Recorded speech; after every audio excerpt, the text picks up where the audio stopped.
Welcome everybody back into Nerd Sesh. As always, I'm Carson Brabert. Alongside me is Logan Camden. And today we are going to be ranking our top 10 players 25 and under in the NBA who we would want to build a franchise around. So this is a long-term evaluation, not just flat out how good are these guys right now. Logan, I will let you get us started. Who do you have in the 10 spot? I first want to say, man, this is one of the most brutal lists I have ever been tasked with making. At number 10 is one of my favorite players in the NBA. He has been for a few years now, and that's Tyrese Haliburton.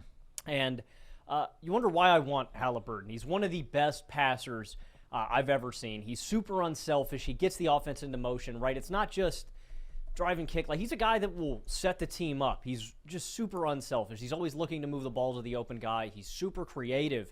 And when you talk about historical production at the point guard position in terms of passing, at such a young age, he's in a tier of his own. 9 players have averaged 10 assists per game or more in their age 23 season or younger, and only 2 have since 2000. That list includes guys like Oscar Robertson, Magic Johnson. You've got Chris Paul and Darren Williams since 2000. Like, Haliburton is a very, very special passer, and I think he's just going to lead great team offenses for years to come, from his unselfishness to his creativity, everything. He's a great passer, and I think he's got legit off-the-dribble creation. This is something that I was critical of in his rookie year. You know, he's got that funny kind of catapult-looking jump shot. Didn't know if it was going to translate, but it really has. It may be a little slow. It may look a little janky. It's effective. He shot 42% on pull-up J's last year, 42% on step-backs, and he's a 40% three-point shooter. That has stood through and through. He's a good, not great defender. I think some of the arguments against him, I don't think he's a great two-way guy. Like, he's a good defender. He's got long arms. He's averaging over 1.5 steals per game for his career, but kind of slight-framed. Guys can drive on him, force him around a little bit. I don't ever see him being a great, defender on the perimeter or point of attack guy. And I don't think he's the most intuitive scorer, out of these young guys. I don't think he's a number 1, if I'm being honest with you. I think he needs a couple, 1 or 2 takeover scorers alongside him, but I think he is going to lead great offenses for the next decade just by way of his unselfishness. Like, if we're just talking about pure scoring, I'd probably take a guy like Tyrese Maxey, like Darius Garland. I just think they're better guards with, more intuitive scoring skill sets, right? I just don't ever see Haliburton cracking 23, 24, over 25 a night, right? I think he can get better, but there's certainly a limit on that because he doesn't have great burst. He doesn't get downhill a lot, but that's the one knock against him is I don't think he's overly impactful defensively, and I don't think he's a number 1 on a championship team, but I'm just more confident in him than the other young guards that are just off of my list. I really like Haliburton. I think he is certainly among the most promising young offensive engines that we have, and is just flat out one of the best playmakers in the league already. Makes such good decisions, but also is a legitimate advantage creator. Like, very inventive, sees the advanced passes, the high-value passes that are out there at all times. It's a great skill set, and then he's a super efficient scorer because of his bread and butter stuff with the pull-up jump shooting in the floater game. Now, I don't think he compares as a scoring prospect to some of these other guys, as you hinted at, just because he's not going to be an elite rim pressure, foul drawer. He doesn't have the most advanced bag offensively, but he's going to be a very good, extremely efficient scorer and a great playmaker, and that is something that every single team in the league wants, and I think that you saw his value as an offensive engine for Indiana very clearly this year. I think he was playing with better offensive personnel than some people thought coming into the year, but Indiana was an 85th percentile offense with him on the floor, and he certainly gets the bulk of the credit for that. So I have him on my first few guys off, and it's really nothing against him. It's just there's an incredibly high caliber of players on this list, 25 and under, Logan. And I think that's reflected by who I have in my 10 spot. I have Trae Young here, who I think is about as polarizing as they come, so I don't know where you have him. Here's the thing with Trae. He is probably a top 5 regular season offensive engine in the NBA. He is going to be an incredibly high volume scorer and playmaker who is going to churn out elite team offenses. And we've seen it for 3 straight years now. He doesn't have to have great personnel alongside him. Like, before DeJounte came into town, he didn't have a legitimate secondary creator really at all. And then once DeJounte was brought in, he had another guy who could handle some of those ball handling responsibilities and playmaking, but they took a significant step back in terms of spacing because you're replacing the Kevin Huerter minutes with a average at best shooter in DeJounte. And nevertheless, they were the number 2 offense in the 2022 season, and they were the number 7 offense this past year, and they are phenomenal when Trae is on the floor and just not very good when he's not out there. So no matter what, because of Trae's scoring, but really his playmaking out of pick and roll, you're just going to get a lot of great shots because you're in a constant predicament, right? He gets you on his back, and then he has just this beautiful menu of options. He can draw a foul as consistently as anybody in the NBA. He can hit that floater at an efficient clip and a very high volume. Or, of course, he is maybe the best lob thrower in the league. And I would say overall, the 3rd best playmaker in the league to me behind just Luka Doncic and Nikola Jokic. The problem and the obvious downside with Trae is how much he has struggled in the playoffs. And I think that there are legitimate basketball reasons for that. The first one being that he is not a legitimately great shot maker. He is reliant on getting to the line at an obscenely high volume, oftentimes through disingenuous ways, not legitimate basketball moves, and you're just not going to get those calls as much in the playoffs. And we've seen his free throw rate drop down from like 0.41 to under 0.36. That's a legitimate little chunk of his offense that comes out there. Then you have the fact that he's not a good finisher around the rim, and rim pressuring is a very valuable way to consistently create high opportunities for yourself in the playoffs. Trae doesn't really have that. As a pull-up jump shooter, he has this very high ceiling and can be electric there, but he takes a lot of really tough shots and isn't consistently efficient as a pull-up jump shooter. Like, he's sub 30% from deep in his playoff career, Logan. That's not a coincidence. And he does have this tendency to at times overexert himself because that's just how Trae is. You ride the highs and lows with him completely. He's going to dictate just about every possession. And for the most part, that's a very good thing, I would say, because he is your best offensive player. He's your best scorer. He's your best playmaker. He's going to put you in the best position to get good shots.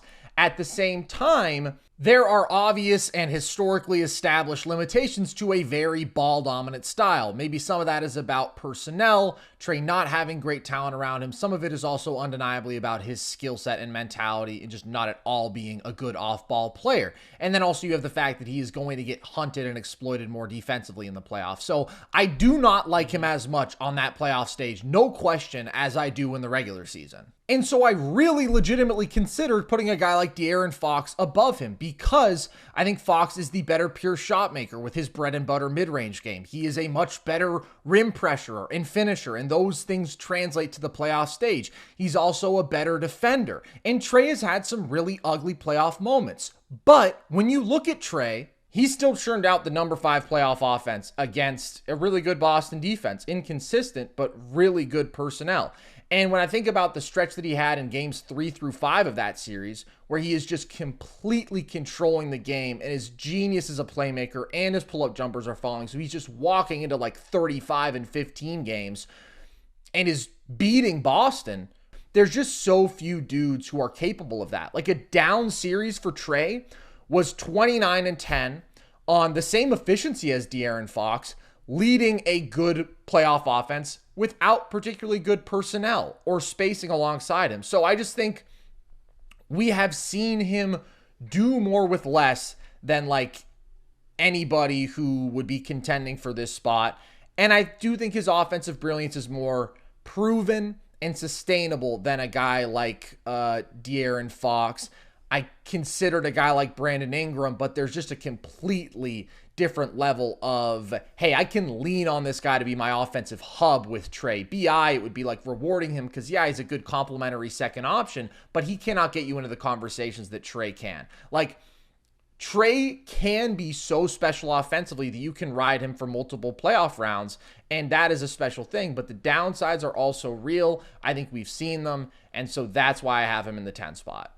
Yeah, Trae is a special offensive elevator. You know, he can raise the floor of your team so well. That being said, I do not have Trae Young on my list, and maybe this is an oversight by me, but the biggest reason was that imposition on the game that you mentioned. I just don't know if – it's like Tyrese Haliburton can never be a 1, but I trust him to lead winning offenses and play winning basketball within the flow of things. And this is not a slight at Trae. Trae can dominate the game in a completely different way than Haliburton can, getting downhill, creating opportunities for his teammates so easily. He really is a special playmaker and a special shot maker. I just don't trust him to play within the flow of a team offense. I've never seen that with Trae, and I think that's a limiting factor for me. I don't know. Maybe I'm overthinking it. I guess what I'm saying is I think Tyrese can be a complementary piece, a number 2 or a number 3 on a championship team. I think with Trae Young, he is your number 1. And I don't think Trae Young can be like your – I don't know if he can play alongside another superstar. That is my concern. I know Haliburton could play alongside anybody. I don't know if Trae could actually play alongside another superstar. I understand that because efficiency and the ability to fit in alongside other really good players and to not overexert yourself to the detriment of your own team, those are all very important if you are trying to get to the highest stages of winning basketball. However, I just think that Trae is a better offensive engine. I think he is constantly putting the defense in a compromised position in a way that Haliburton doesn't. I think he's a more dynamic playmaker out of pick and roll, and I think he is in a different stratosphere as a scorer because of how consistently he can get into the lane and to the line. And I think what's tough here is Trae has had these bad moments on the playoff stage, but he's taken teams, and I believe is capable of taking teams to heights that I'm not sure Haliburton can as that sort of singular offensive engine with the supporting talent that Trae has had around him offensively, which really hasn't been all that good over the years. And so we can sort of sanitize Haliburton because we haven't seen him on that stage at all, and so you can't hold it against him. I still think that Trae is getting you into conversations as a scoring, playmaking, offensive engine that Tyrese Haliburton isn't. I hear that. At number 9, Carson, I have a guy who's on the different side of the spectrum than Trae Young. Trae's one of the best offensive engines in basketball. The guy at my number 9 spot is someone I expect to be one of the best defensive anchors in basketball, and that's Evan Mobley. He's all-defense first team this year. He's 7 foot with a 7'4" wingspan, averaged 1.7 blocks per game and 1.5 steals per game. I just think that Mobley is, again, he's going to be an anchor for one of the best defenses in the league for years to come. I think the next progression for Mobley, we've discussed this in depth, but is Jared Allen probably getting shipped somewhere else for some assets, Mobley moving over to the 5 spot and definitively being the guy that's holding down the middle for Cleveland. But his reactions are so good. His rotations, his timing, there's just a different level of defensive engagement. He's locked in, and he moves so well. That's something that's really special about Mobley, just his instincts. He knows where to be. He knows when to go certain places. The one knock is offensively, there's still a long way to go. There's not really a massive offensive bag. Right now, he's a really good lob threat. He's got great hands. He's got a wide catch radius. And like when he's around the rim, it's cool because he's so long and athletic, he can just about jam anything. Like Mobley is an athletic freak in that respect. Outside of that, it's tough. There are major spacing concerns. He's a 23% jump shooter, a 22% three-point shooter. But the flashes are intriguing. Offensively, long strides. You get flashes of the handle of him in transition. He's got a smooth and fluid jumper. Now, I don't know if Cleveland is the spot where, we're going to see him unlock more of that, right? Like, I don't see Mobley initiating when you have guys like Darius Garland and Donovan Mitchell to lean on. That's just not smart. So I don't ever really see Evan Mobley being like a dominant offensive piece. Like, I see the flashes. I think he could be effective. I don't know if he's like a 25-point per game scorer. I don't know if Mobley's got that in him. I think in the 20 to 23 range is definitely possible, and that's like max offensive game Mobley. But he's going to be one of the best defensive players in basketball over the next decade. I think could definitely win a Defensive Player of the Year if Wemby doesn't leap him. But that's why I'm buying in, and this is kind of where my tier is. These guys aren't high-end offensive engines where they can singularly raise me to championship contention, but they're going to anchor my defense, and I really value that. Basically, everybody on this list, I think, kind of fits that bill at least. I either expect you to take me to the top defensively, or I want you to put me towards the top of the league offensively, or for some of the guys higher on this list, they tick both of those boxes. But Mobley's going to come in at number 9. I just think he's one of the best young defensive pieces in all of the NBA. Well, I totally agree with that point that you just made. I feel like you have to be a truly elite foundational talent on one side of the ball to be on this list, because you're talking about building blocks, and that's just what is required. I think Evan Mobley, if we are looking at sort of an archetype for what is the elite all-NBA level version of him look like, I think it's a lot like Bam Adebayo in terms of his value. And I have Mobley at number 9 as well. And that's not to say that him and Bam are identical stylistically, but if you just think about the things that Bam excels at, otherworldly defensive player in the conversation for the best in the world. And it's not just great rim protection, it's the versatility. It is the unique switchability that means that in any matchup on a playoff stage, he is going to be a weapon. I think that that's something that he and Evan Mobley very much share in common. Mobley is already ready to take on any assignment in a way that is totally unprecedented for a second-year player, and he is one of the best second-year defenders in NBA history, point blank. And then you think about offensively, there are a lot of stretches from Bam where you think, God, he looks average out there, and he's more explosive athletically than Mobley, so yeah, he has some more of that finishing out of pick and roll. Mobley is pretty average there right now, honestly. I think Mobley has a higher ceiling as a jump shooter, but definitely needs to progress. But they both can be passive. They can be inconsistent in terms of their scoring impact. They're good playmakers, though. They're guys who you can run actions through there, you can trust to make good decisions consistently. So I very much think that's the path that you want to see Mobley on. I have been super high on him. I loved him as a prospect. He was my favorite guy in that class. I wish that we had seen more offensive progress, but it is pretty crazy that he's this impactful and this good, this young, and it's because he is just a truly sensational defender. But in terms of creating for himself, he has so far to go. He was 12th percentile on post-ups this year. He was 7th percentile in isolations. The handle is not as functional and effective as I hoped it would be with him as a prospect. Obviously, he is still lacking in terms of strength. His touch is pretty average for a big, and he's not going to be physical, and he's not an insane vertical athlete. So all these things just sort of compound, and it's like, yeah, Evan Mobley is not going to be a super efficient, high-volume guy offensively.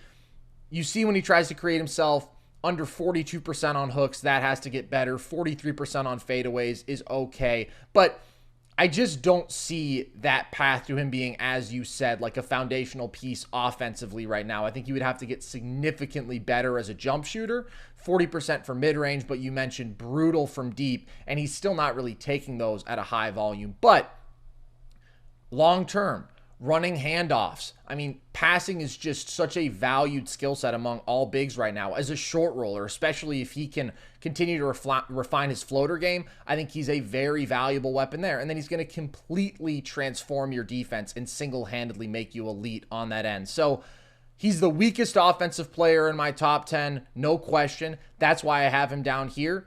But again, think about Bam Adebayo. That's a guy who maybe too many nights you can forget about offensively, especially with the pure scoring, but he's so great defensively, and he has enough of those good nights offensively to where he's like a top 20 player and a pivotal guy on a team that has made the finals twice. That's what I think you look for with Mobley. Yeah, it's a super valuable asset to have, a guy that can do that defensively. And my number 8 player kind of fits that same bill. I have Chet Holmgren in at number 8, and I really think him and Mobley are really similar. The only advantage that I would give Mobley is I think Mobley is slightly better defensively, but it's comparable. And then, obviously we just haven't seen Chet play, right? Like we just haven't seen Chet actually take NBA minutes yet. He's going to be effectively a rookie. We've seen him in Summer League this year and I think for a game last year. But Chet just has more in his bag offensively. It was really impressive at Summer League, and I hope it translates directly into the league. Just a smooth shooting stroke. He's going to immediately be able to space the floor. He's a good decision maker. He's got a little bit of a handle. I think he'll be able to attack closeouts at a decent level too. I'm really interested because Shai Gilgeous-Alexander is so special in how he can collapse defenses and get downhill at just will, and how many guys have to keep an eye on him and have to respect him at all times. It just opens up the floor for everybody around him. Adding another guy that can, one, clear out the paint for SGA to give him a wide open lane and effectively space the floor is just going to unlock them both, I think, to a different level. Again, I think at his peak, I don't know if Chet's a 25 a night guy. I think he's kind of in that Mobley tier, 20 to 25 efficiently, but he's going to be able to space the floor. One thing that is similar to Mobley that I love about Chet is the feel for the game, the I know where I need to be, the instincts, the timing of his shots. That's what really stuck out to me watching Chet in person was just he always seemed like he was in the right spot where he needed to be. And he's super long, 7'1" with a 7'6" wingspan, can also switch out to the perimeter and guard guys. It's just so effortless for him to block shots. And so, yeah, that's the big distinction to me. I think this guy is going to be a defensive anchor again for years to come. I think he's one of the most promising young defensive players in all of basketball, and I think he's got more of a developed and reliable offensive game than Mobley. Again, I don't know if he's a number one. I think he's a number one defensively. I don't think he's that offensively, but again, that skill set is super valuable and can just take your defense up to other heights. And with SGA, man, if Chet can fill that bill, Carson, if he can get up to that one of the best defensive anchors in basketball and transform that Oklahoma City defense, I mean it when I say that you were looking at a legitimate contender out west. I think it's going to be tough with Jokic and his size, right? Like I think until Chet legitimately bulks up, I think that's a tough matchup for him and anybody else in the league. But Oklahoma City could be top 10 on both sides of the basketball very soon with their two building blocks, and Chet's a big part of that. So I've got Chet at number 8. I'm all in on Chet, man. I really buy into him. I think he's a special, special prospect. Yeah, and I don't really know that we can even keep bringing up Jokic is going to be a problem thing as a concern. Like, look at what he just did to mountain men like Gobert and Cat and DeAndre Ayton and Anthony Davis, and then maybe the best defender in the league in Bam Adebayo. He's just an exception. Embiid is an exception. What's most important is your pure rim protection and your ability to switch out onto the perimeter and defend multiple positions. Those are more important than your straight up post defense right now because there's just so few truly great post players. And I think that Chet is exceptional. Like, his defensive ceiling to me is definitely as high as Mobley's. Mobley has such great feet, but Chet is a really good natural mover too, and I think is clearly a better pure rim protector, shot blocker. He's a little bit longer. His timing is just otherworldly, and at every level, dude. I mean, he blocked almost 4 shots a game in 27 minutes per game at Gonzaga. In Summer League, it was 3.5 a game. And then offensively, I think, is in a different tier and has totally separated himself from Mobley. In my eyes, I understand that he hasn't played in the NBA yet, but there's just a different level of skill there, right? He was a much better shooting prospect, 40% from deep, basically, in college. And I think he is more fluid, certainly as a ball handler. And I think is like a more fluid athlete, so he's a better lob target. Again, his length helps him just a little bit there. He's a little bit springier. All around, I just think everything that Mobley does offensively, Chet pretty much does better. The passing is a strength for both of them, and that's the separator for me. I think they are both great defensive prospects, and I don't think either one of them is going to be a 25-point per game scorer. I think that they're probably going to be hovering around 20. But I trust Chet to do it very efficiently and to fill the ideal complementary roles for a big man offensively in today's NBA. Elite roller, phenomenal popper, a guy who can be a lethal spot-up shooter. I mean, he's going to be able to push and transition because of his ball handling. He can attack closeouts because of his comfort there. And then he can occasionally go down on the block. And even though he's not a strong guy, we saw at Summer League, like, he is not afraid to embrace the physicality. He's got good body control down there. He's aggressive. So I have Chet a few spots higher even just because I like him offensively that much more than Mobley. And I think they both fill an incredibly valuable role if you were trying to win championships in today's NBA, which is the great defensive big who is also highly versatile and who has legitimate offensive skill. So my number 8 is actually a guy from the same draft class as Evan Mobley, and that is Cade Cunningham, who I remain very high on, and he's tough to evaluate maybe just because we haven't seen as much of him. He only played 12 games this year. But I loved the prospect, and I really do like what we've seen so far. I think that he is such a great example of the big ball handler that, like, is sort of the dream archetype in the league right now. He is a very good playmaker. He is inventive there. He is going to make the right reads, being reactive, and legitimately anticipates things like it's drive and kicks, it's out of pick and roll, finding the roller. He can make every pass with velocity, one-handed out of live dribbles. So there's a very high ceiling there when you can do that at 6'6". And then I think he's going to be a great shooter, which I understand the percentages haven't shown so far, but he was a great shooter in college, 40% from deep, 85% from the line. He was 48% from mid-range on real volume in this year when he was healthy. And so I think that that's going to end up being an elite trait of his, which at that size is also extremely valuable.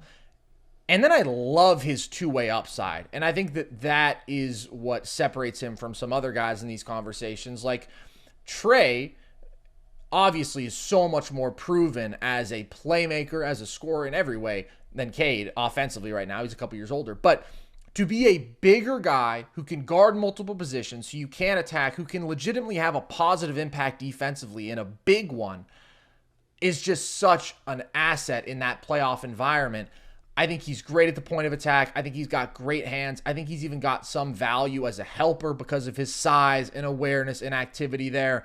He's just embraced that end of the floor in an impressive way for a Detroit team that obviously has not been playing for all that much. So he's not going to be an elite rim pressurer or finisher to me in spite of his size. He just doesn't really have that kind of athletic pop, that kind of quickness in terms of first step.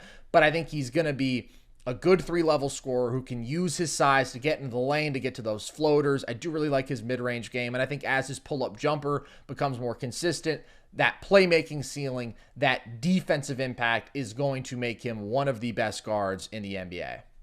Cade was my toughest cut from this list. He is number 11 for me.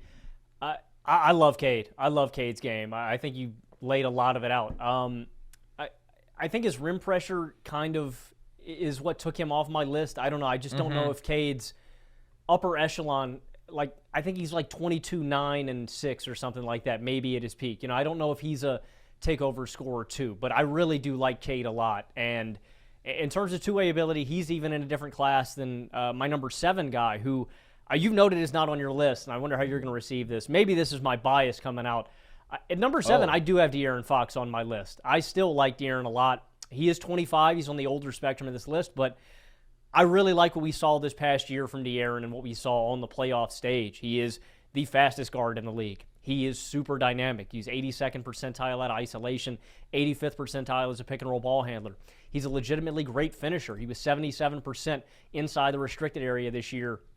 And I've swayed. I have gone back and forth with how I feel about De'Aaron. It's tough to rank a guy like this, but this past season, I'm going to buy in. I'm going to buy in on the jump shot, consistently getting better and legitimately improving.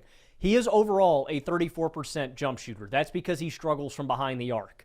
And if De'Aaron can just figure that out, if he can extend his range a couple feet back to behind the arc, he's fully unlocked. Like, you were looking at a guy that doesn't really have any holes. He's similar to Ja Morant in the way that De'Aaron is so damn fast that you will drop on him. Defenders will play a couple feet back off of him because it's like, oh, well, that's the best shot that we can get at this moment. I will take a De'Aaron jumper over him driving in the lane, getting to the mid-range, or taking me to the hole because it's so easy for him if you give him a sliver of space.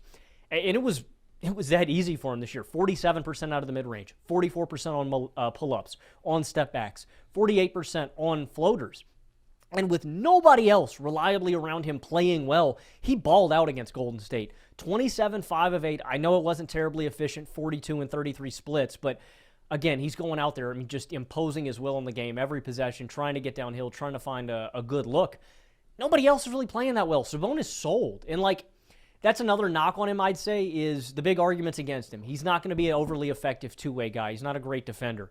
He is less perimeter-oriented than other guards. And the Kings didn't win until they put another all-star alongside him. So I think you could argue against him being a top-notch offensive engine.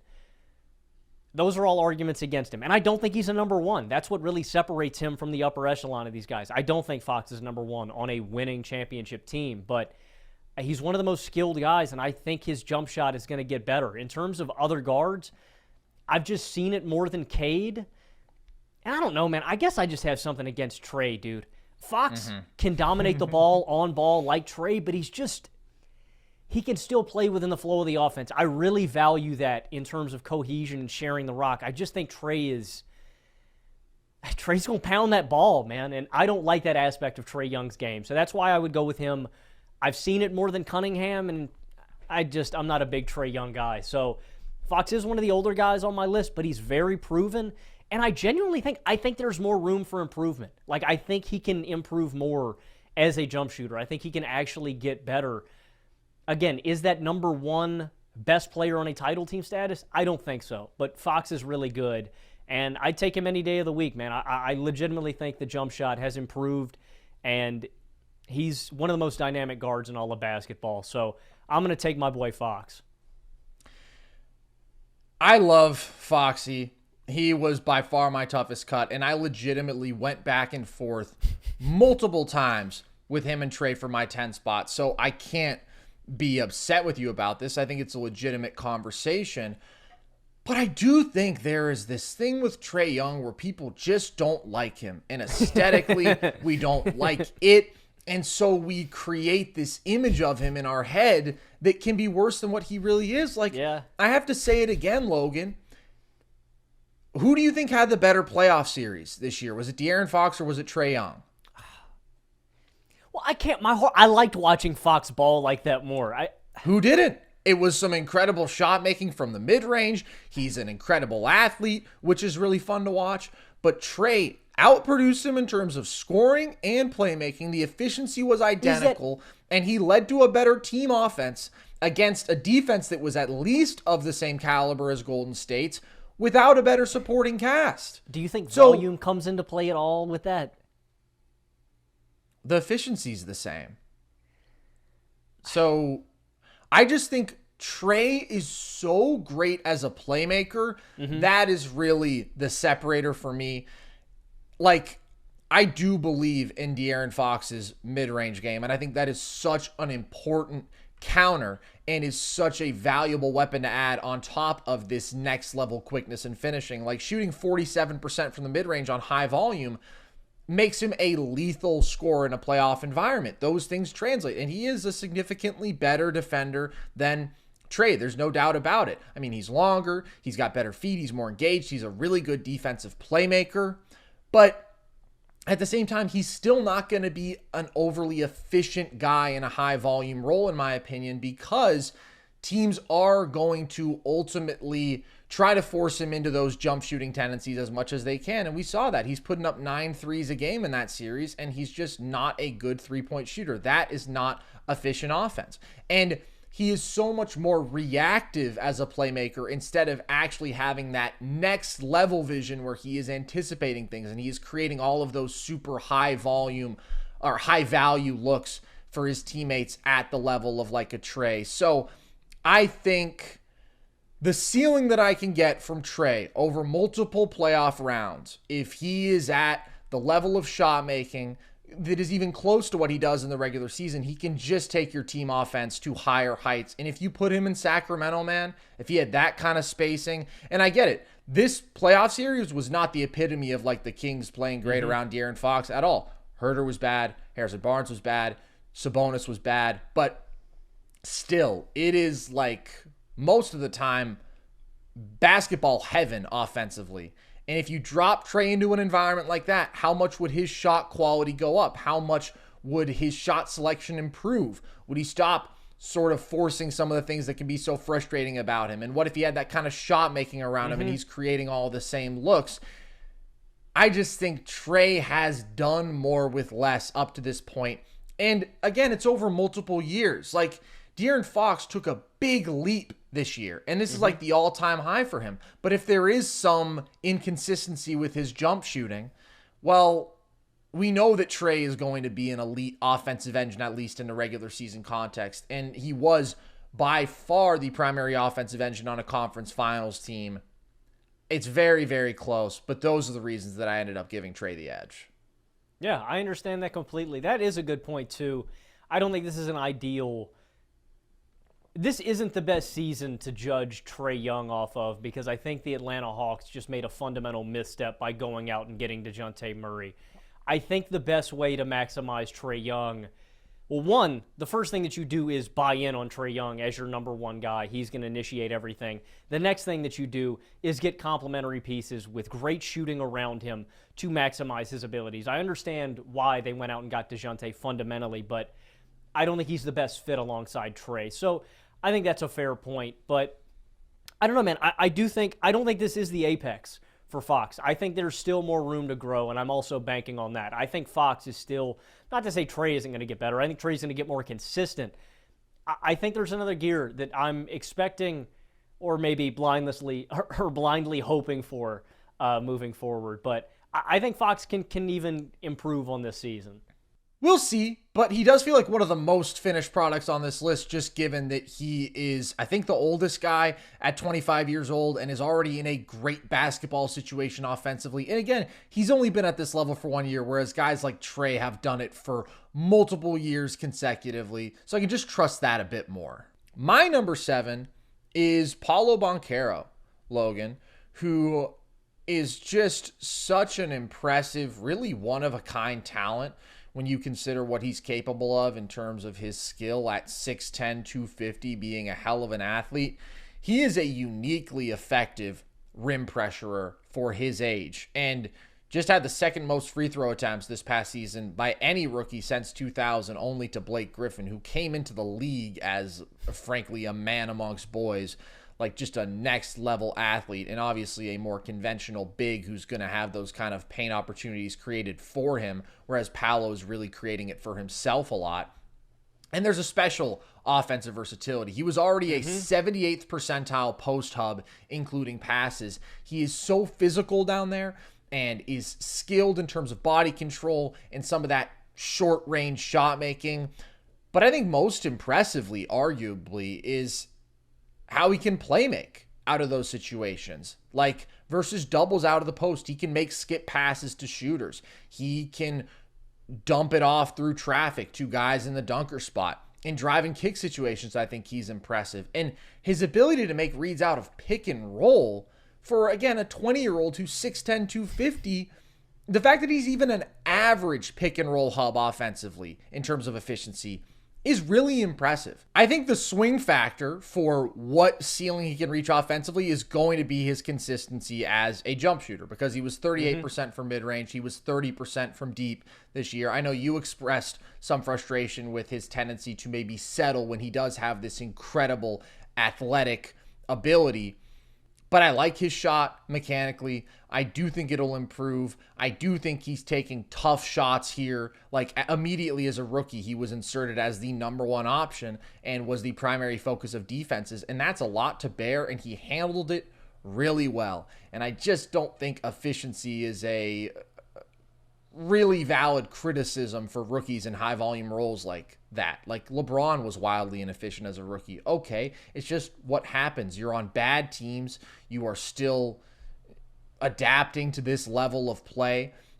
You're young. You're not close to the fully realized version of yourself. And I think the fully realized version of Paolo is an elite rim pressurer, a guy with a really outstanding level of offensive versatility, post mismatch hunter, isolation bucket getter, a guy who I think will become capable in spot-up situations, who's a menace in transition, giving his grab-and-go ability or just filling the lane as this kind of athlete at his size. And then a really good playmaker with a plus defensive ceiling. I think Paolo is going to be special, and I could see him being even higher on this list. Yeah, I don't have a whole lot to add. Paolo's at my number 6 spot, and I absolutely love him. Yeah, he did have a tendency to settle, but I think that's a good point that you make about the situation that he was placed in with Orlando. It's a lot of isolation stuff. It's a lot of him initiating from the top of the key. But for the long term, I think that's better for Paolo. You're giving him a situation where he can go out and make mistakes. He can do a little bit of everything and grow his bag out. Like, I'm a big part of why I was happy he went to Orlando. You have a lot of young talent that can grow alongside him here that is promising, but he could immediately come in and be the number one guy. I love Paolo, and my big question about most of these guys to be on this list, can he be a number one? Maybe.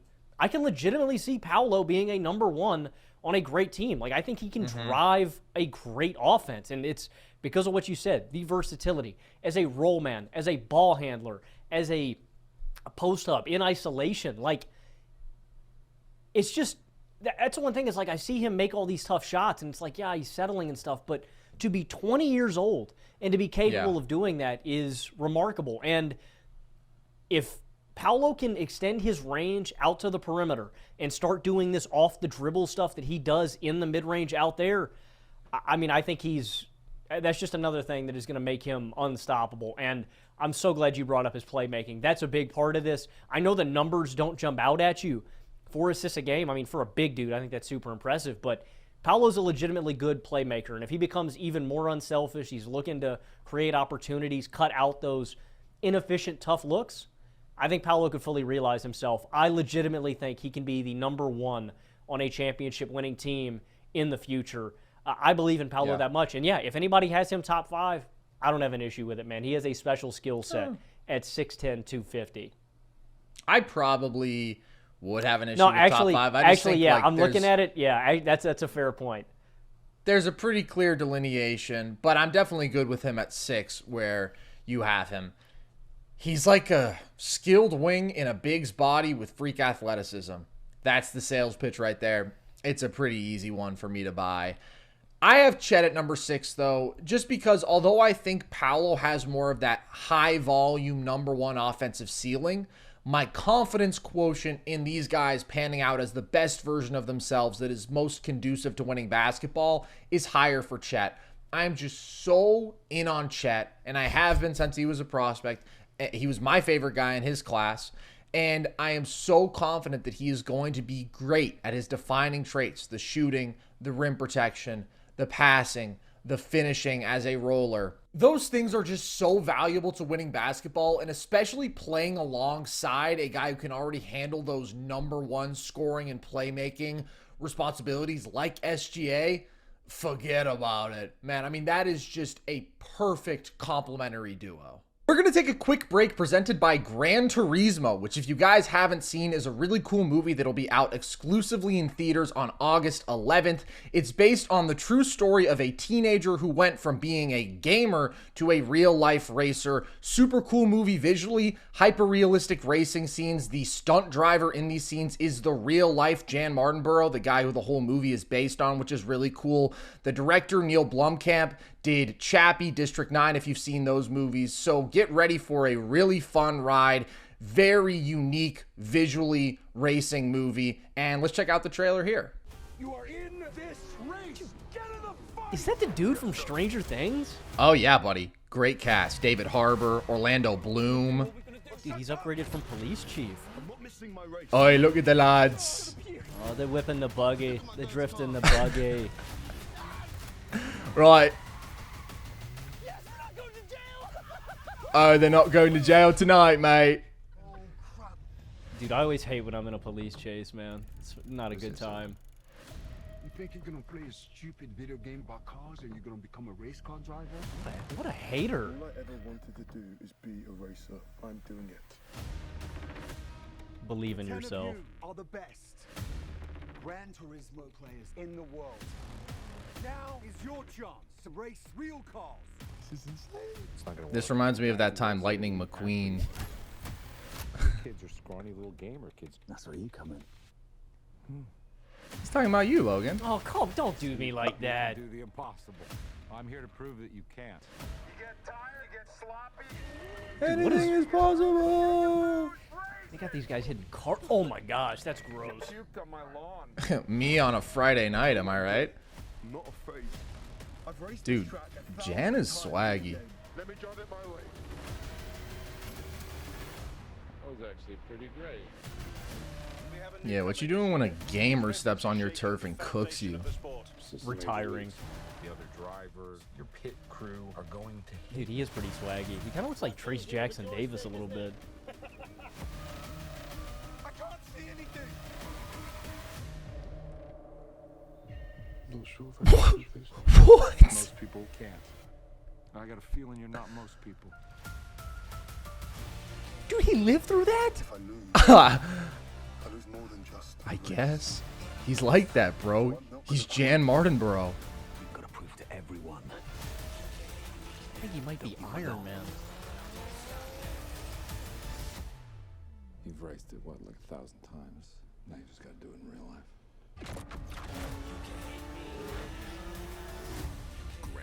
Dude, that's legitimately crazy. Going from, like, being a gamer to an actual racer, that's kind of unbelievable. Yeah, bro, that's like if you just started throwing passes in the NFL. For real, man. Like, if I started suiting up for the Lions tomorrow. I kept waiting for them to say, "You got a Gran Turismo." But that never happened. All right, that looks really fun. Genuinely, I think that's going to be a good watch. So August 11th, out in theaters. Check it out. Number 5 is a gentleman I share my birthday with, August 5th, 2001. That's my man, Anthony Edwards. I love Anthony Edwards. He is up there for one of my favorite players in all of the NBA. He has insane physical tools. He's an absurd athlete. He can jump out of the building. It's one of my favorite things about Ant is he can truly elevate around or with or over anybody. Ant is bouncy as a castle, man. He's super slithery in the lane. He's got a good first step. He's strong and physical, a good handle for a guy his size. And, like, I just see him, potentially being just a complete takeover scorer and the complete package. I know he was just a 34% pull-up jump shooter. I know overall he was a 38% jump shooter, but this is weird. He just gets in the zone enough as a player. Like, I just see him in games where he gets in rhythm. Granted, that comes with it ebbs and flows, right? I've seen stretches where Ant is completely off as a pull-up jump shooter, but I've just seen stretches where it's back-to-back-to-back possessions where he is knocking down tough off-the-dribble looks out of pick and roll. I legit buy him as an off-the-dribble creator, and we have seen continued development from him as a decision-maker, as a playmaker, and a passer as well. I think he's a legitimately good defender. He's strong. He's got good hands. He's engaged. He fights through screens. I think he's even an effective weak-side rim protector, too. My favorite thing about Ant, though, is just his unbridled confidence in how much he is about ball. Ant loves this game. He believes in himself, and I think just tangibly has gotten better year in, year out. And then what we saw in the playoffs this year was super impressive to me. He shredded Denver in the playoffs. He was 98th percentile as a pick-and-roll ball handler in that series. Like, the level we saw him reach as a tough shot maker was absurd. The tough shot making was just on full display. So, can Ant be a number 1? Yes, I completely think he can. He's just not there right now, but I think in a few years definitely could be there. Outside of that, I mean, I really think he has everything. I think it's all coming together. I think he's improved as a playmaker, as a scorer, as a ball handler. I think he has to improve basically in every area, but it's coming together, and he has every single year. I think 25 points per game next season is on the table for Ant, especially if they move Karl Anthony Towns out of Minnesota.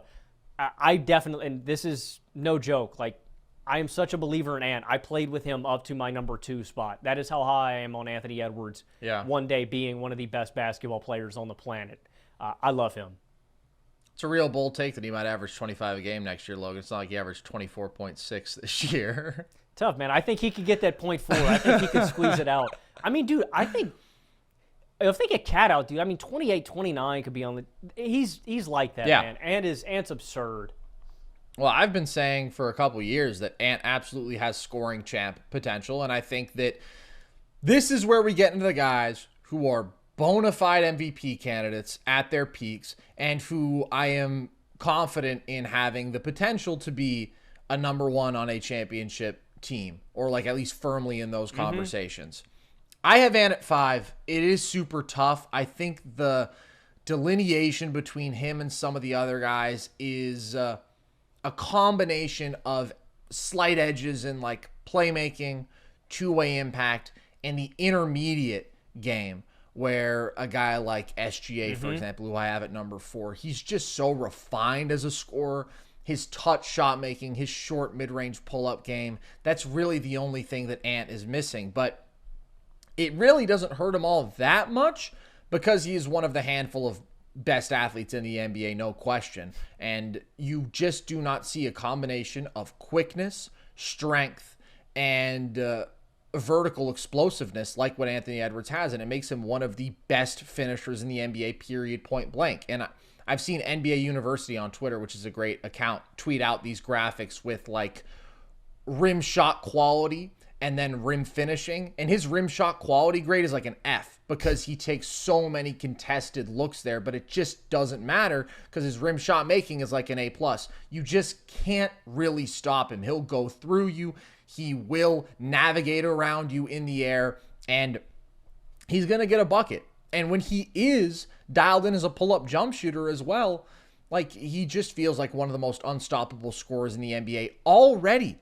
And he's 21 years old, Logan. Like, my God, he is progressing as a playmaker and is starting to make better reads and decisions there. He did take a big leap defensively. So if you have Ant at number 2, I can't be all that pissed about it. Of course, he's not as finished a product as some of the guys above him because they're like 3 years older than him in most of these cases. But I also do think it is a little bit tougher for me to see him reaching like an SGA level of playmaking. And it's a little bit tougher for me to see him reaching that level of all-around refinement as a scorer, which really does matter. Hey, if you're a good pull-up jump shooter from deep and you are an A+ athlete, that'll get you really far. But there are situations in which you need to have that intermediate game, and it can be a separator, and a guy like SGA just excels there. But I love Ant, and I would not be surprised at all if he's an MVP and a scoring champion and all of these incredible things. For sure. This is a good seg here. I got SGA at number 4 as well, and I think that's the distinction that I made. I just think SGA is just more completely unstoppable right now, and I just think we saw it more last season. You just couldn't. You could not stop SGA. He's one of my favorite players to watch in all the NBA. The way he uses his offhand to drive and push guys, the way he can decelerate and accelerate, it's really fun watching the angle his ankles turn at when he's stopping on a dime too, to like, well, not only like that helps him move to like the next spot, but to sell the fake even more. Like, there's just some really cool nuance to how SGA serves his buckets. He's not a great perimeter guy, but it doesn't matter. You can't stop him in the mid-range. And then he's a great creator on step backs, pull-ups, stuff like that.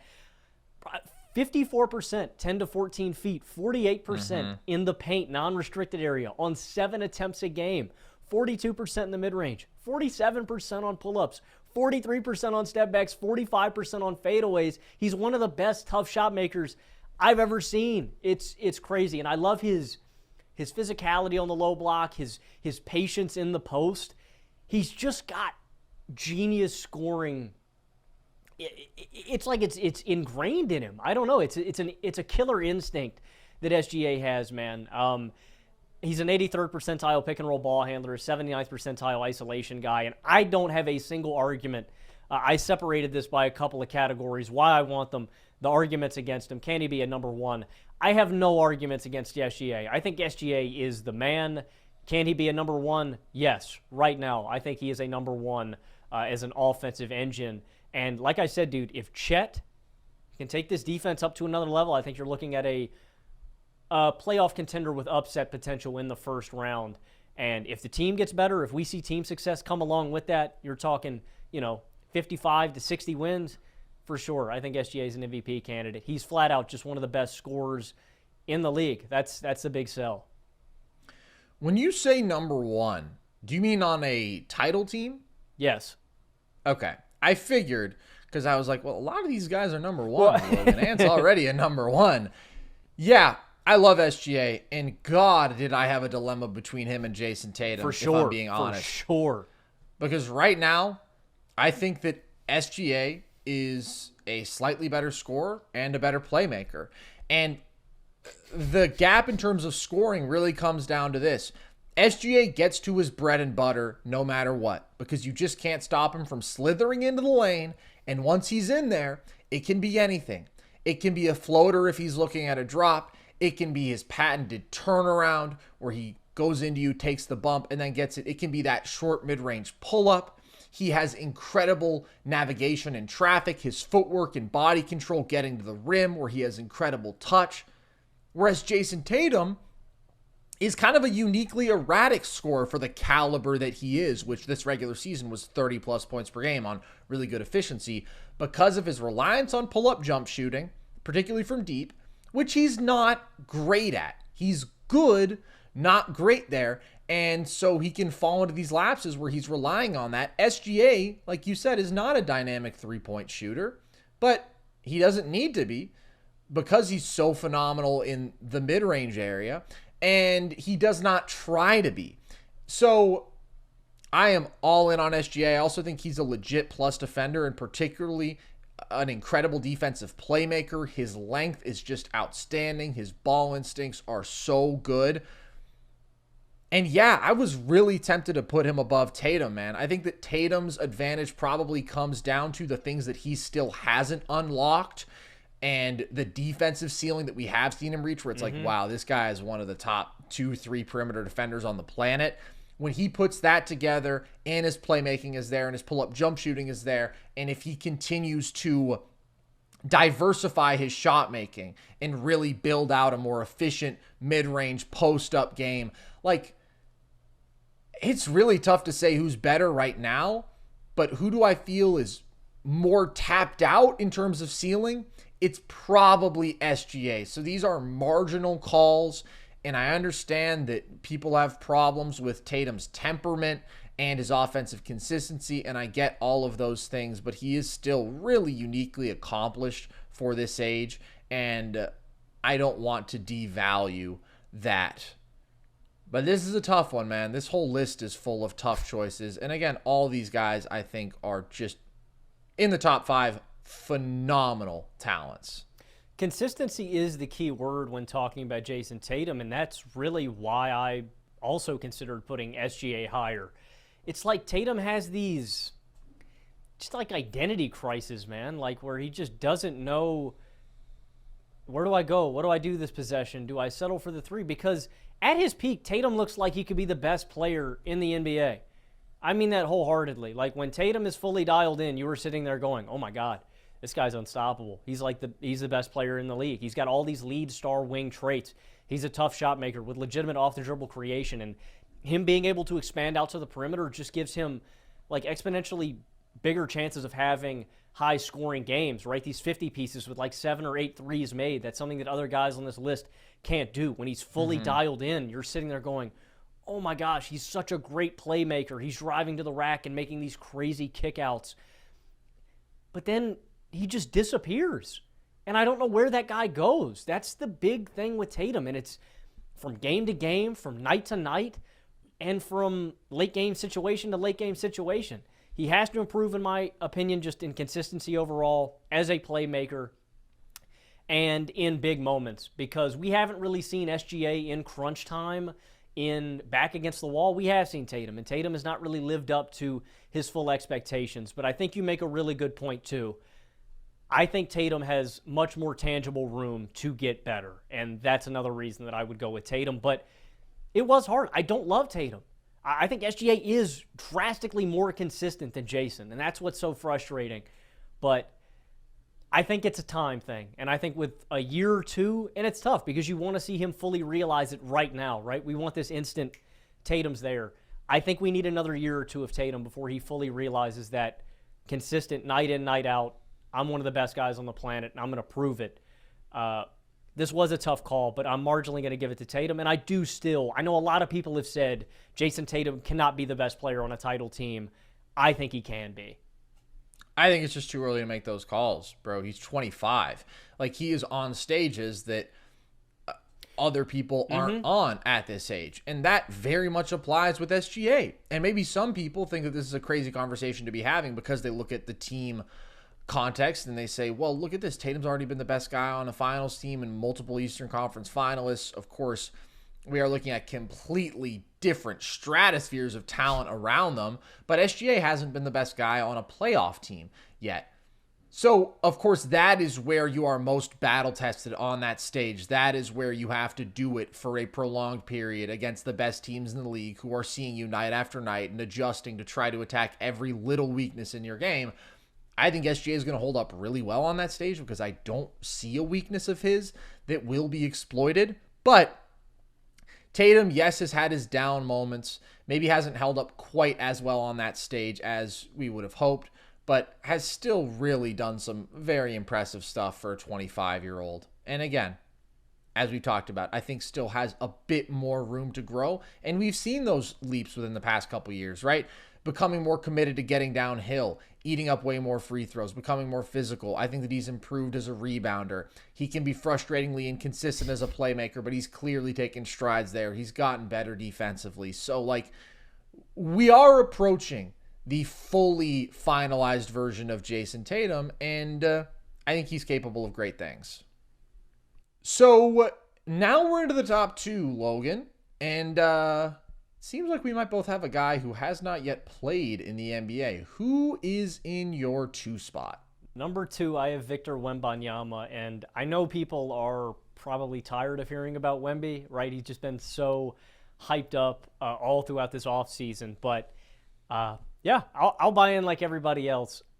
I think that he's in that Chet and Mobley tier when we talk about defensive anchors for the next 15 seasons, but it's on a different level with his length. Again, it's absurd how easily it is for him to block shots, how much room he can give guys on the perimeter when he switches out there. He has best defensive player in the world potential wholeheartedly, and I think he's going to transform defenses for the next 15 years. His floor is just crazy high. Like, I don't know if we've ever seen a prospect with this kind of floor. If he fully realizes his offensive versatility, he could very well be one of the best offensive players on the planet too. Initiating on the low block in the post, creating from the perimeter, as a roll man, as a ball handler, as a tough shot maker. I think this first year, I think the big thing for Wemby, what he needs to do after watching him in Summer League, is creating those reliable bread and butter looks that he can get to every time. If it's turning around over his right shoulder and knocking down a fadeaway, if it's a post hook. I mean that. Like, it's cool. The gimmick is sick, right?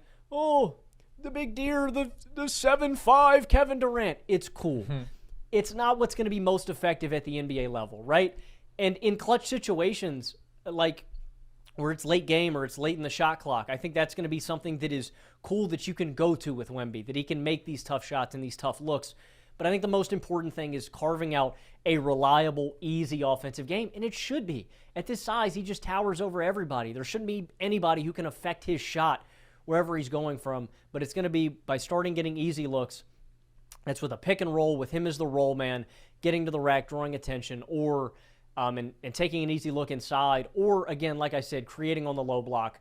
I think that's what he should do this rookie year. I'm not saying he should never initiate or never do that. It's cool, but I think he should look more to get easy, consistent looks that he can rely on for years to come. And I think that starts on the block and in the post. But the ceiling is untapped. We've never seen a guy with this high of a ceiling. I think he's going to be the best defensive player in the world one day. Could be top 10 as an offensive player.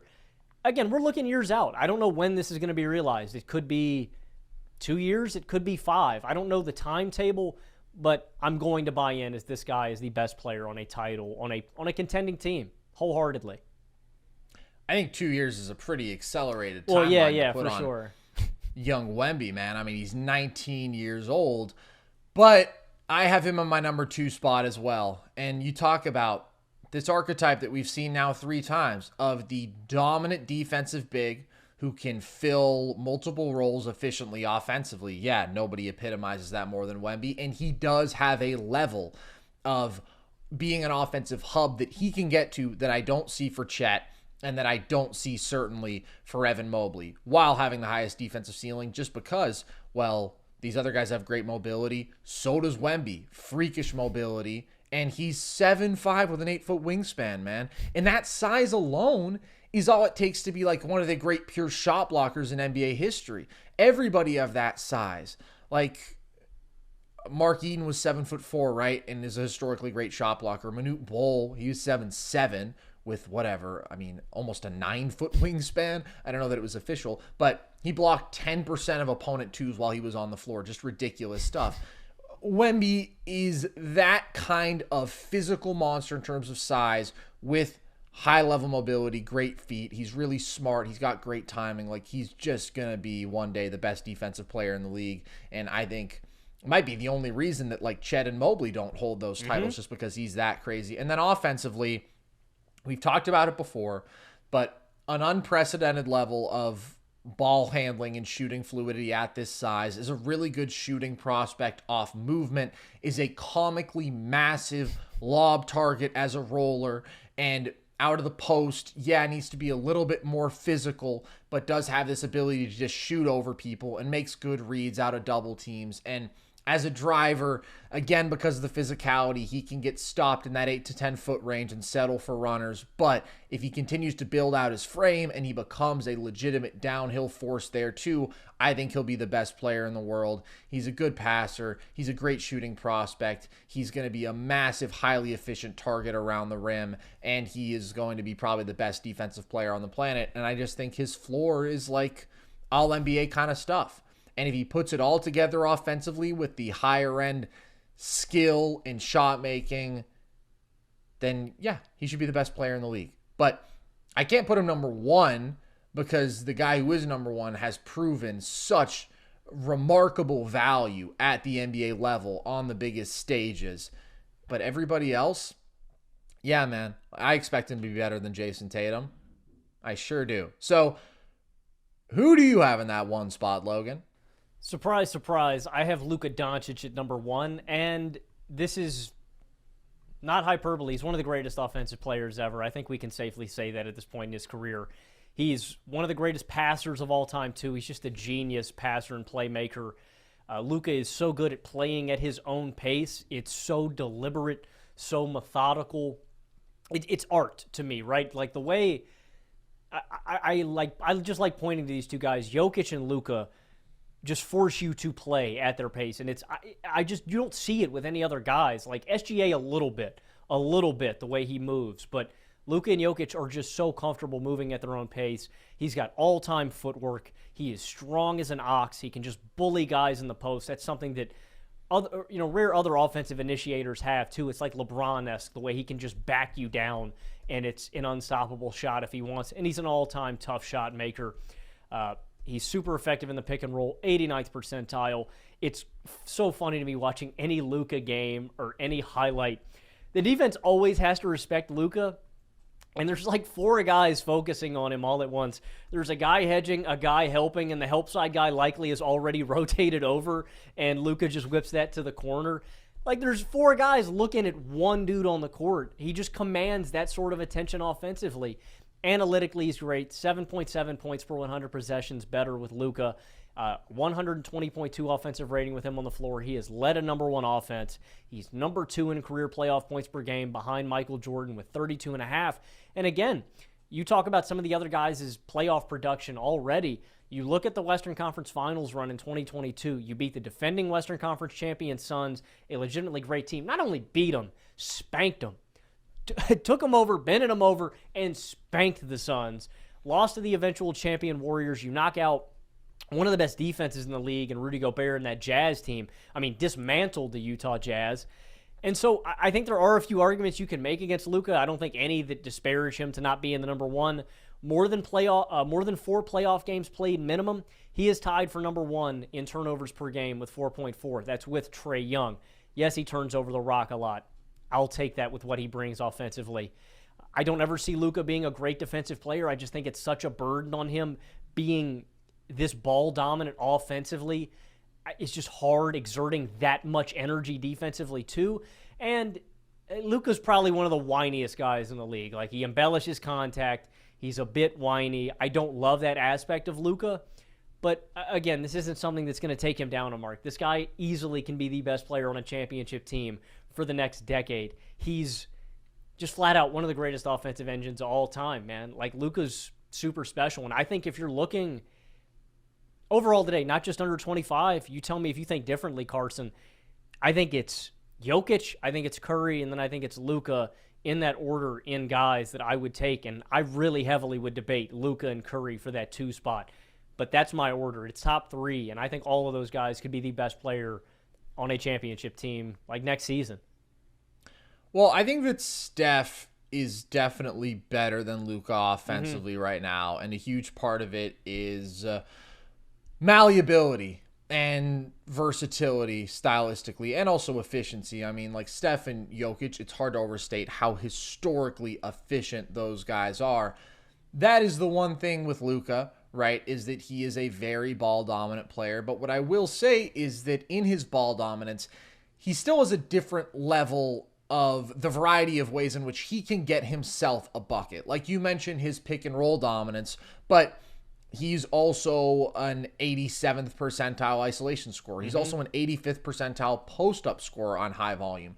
It's just unstoppable, man. I mean, at his size, with his change in pace, with his deceptiveness, he's always going to be able to get into at least that mid-range area and get himself a good shot. And the turnarounds are lethal, and the floaters are absurd, and the foul drawing is elite.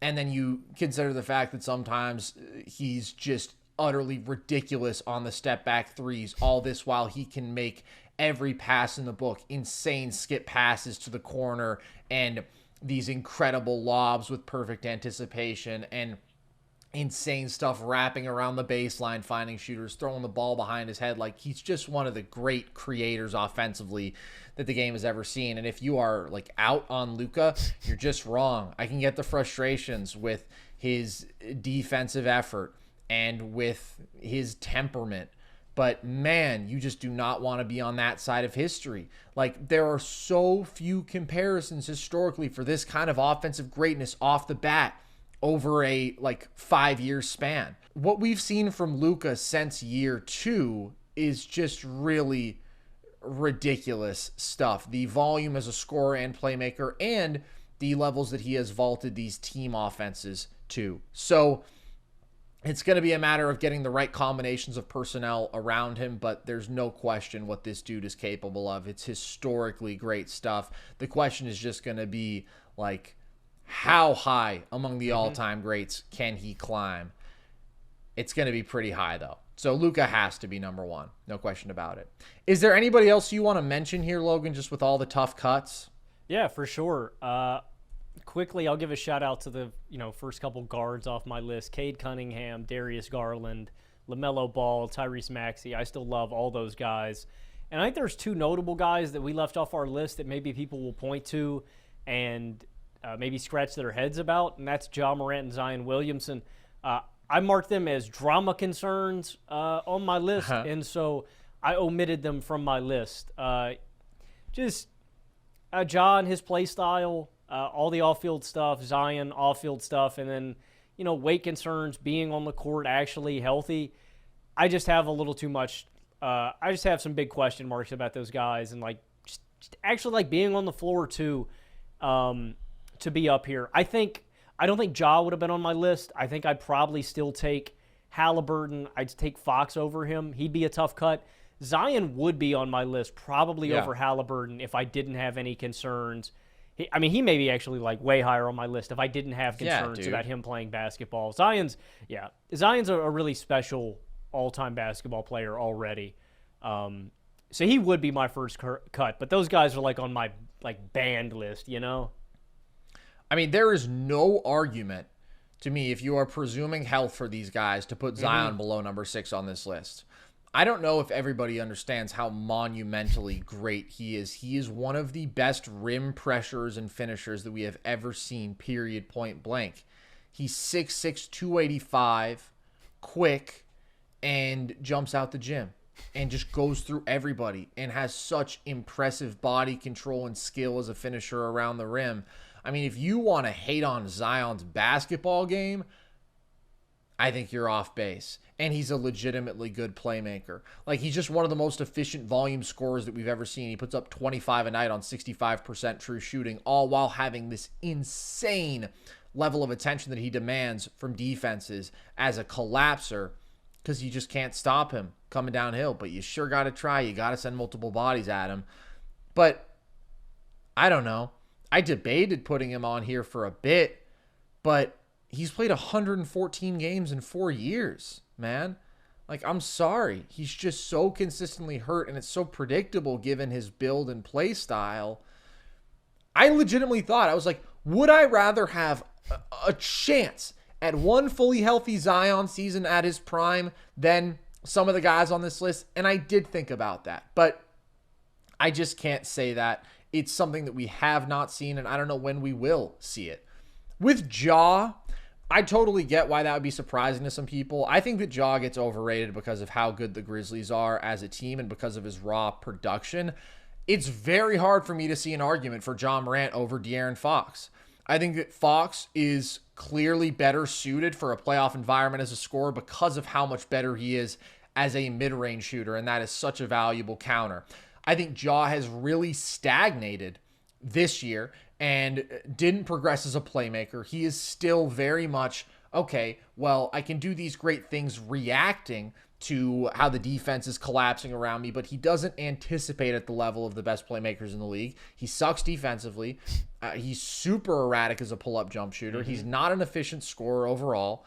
He is a guy who is going to dominate the ball. And then, yeah, he also is making bad decisions off the court.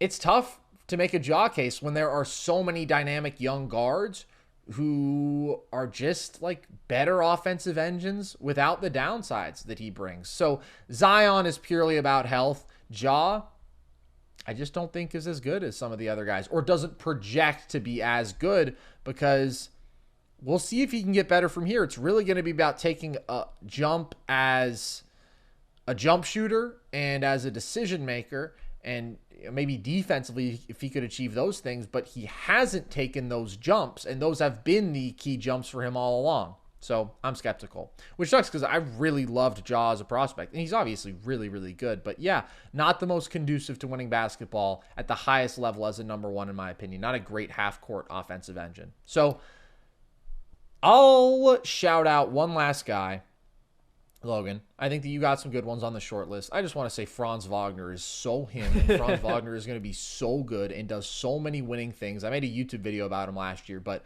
the playmaking, the defense, the shooting, the scoring in the lane, that dude is going to be nasty on a winning team. He's clearly better than Paolo right now. I don't expect that to stick, but if I were trying to win basketball games, yeah, I want Franz, man. And I just wanted to shout him out because he's the man, and he doesn't get as much shine as some of these other guys. But there you have it, folks. Another grueling list. God, it was hard to rank all these guys, but it was also fun. So if you enjoyed this, appreciate you. You can find our videos always on the Volume YouTube channel. You can also listen to our full podcast wherever you get your podcasts. You can follow us across social media, Instagram and TikTok at NerdSesh. TikTok is where we're most consistent with our trivia content, and clips from the podcast will go out across all socials. Twitter is at nerd_sesh. You can join our Discord. That is at the link tree across our social media bios, just to talk basketball, football with us whenever you want. And you can get yourself some Nerd Sesh merch. We've got flags like the ones behind both Logan and I. We've got hats. We've got shirts. We've got hoodies. We've got a specific shirt that has like some of our most iconic nicknames. If you watch our TikToks on the back, the ones that we start those off with, that's my personal favorite. So check any and all of that out if you want to. And with that, as always, appreciate you guys. I've been Carson Breber. I have been Logan Camden. And this was Nerd Sesh.